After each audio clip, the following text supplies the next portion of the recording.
In multiple issues on Sunday against the Detroit Lions, the Minnesota Vikings defense thrived in one area that nearly won them the game. What was it, and how did they do it? Let's talk about it. The Minnesota Vikings lost to the Detroit Lions 31-29 on Sunday, and it was a tough one. They got absolutely destroyed in the passing game with a concept called dagger, where you have an inside clear out route and then a backside dig right behind it. And with the way the Vikings like to play coverage, it can be exploited pretty easy. You got to give pressure, and they did. 21 pressures on 17 dropbacks from Jared Goff, but they weren't able to impact him enough, and that ended up playing a really key role. One area they did do a great job was the run game. Yes, the Vikings allowed 144 yards and 27 carries, but it was the context of which they stopped the running game that was so incredibly important. In neutral situations this year. So what neutral situations means when the win probability is between 10 and 90%, essentially the game is still in doubt. So the Vikings had a 90% win probability pretty much the entire fourth quarter against the Houston Texans because that game was over.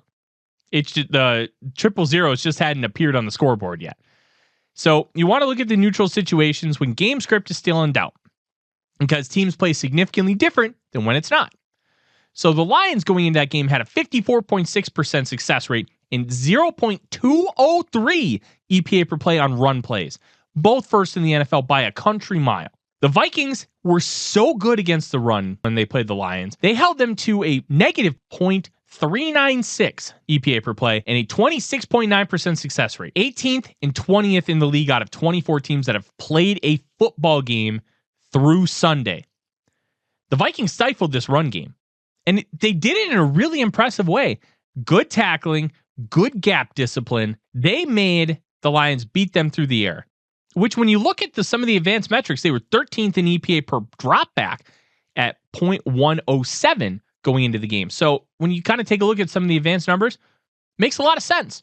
Make them beat you through the pass and pressure them. Because as the Athletics' Alec Lewis pointed out, Goff was second in the league when having more than 2.5 seconds to throw the ball, and 30th in EPA per play when he had less than 2.5 seconds. So if you make him make a decision quickly, nowhere near as impactful. If you give him time, he will gash you. And that's exactly what happened. The Vikings tried pressuring him, but it didn't work nearly as well as it should have. And they had to beat them through the pass game because they were so good against the run. This season, the Lions have 26 runs of 10 plus yards and 13 of 15 plus yards. That is what PFF considers a breakaway run. Against the Vikings, they allowed one 10-yard plus run and then another 15-yard plus run. The Vikings have been great so far when it comes to taking down the run game. They were one of the best in the league going into the game. And even though the raw numbers didn't look nearly as good, they're still one of the best run defense teams because they don't allow explosives. Just one explosive. And they caught us on a blitz that attacked the perfect gap at the perfect time with the perfect player in Jahmyr Gibbs. Sometimes you just get beat, and that's okay every once in a while. But the Vikings refused to let the Lions run game win, and they did a great job of it. I'm Tyler Forness with AZ Sports. Skol Vikings.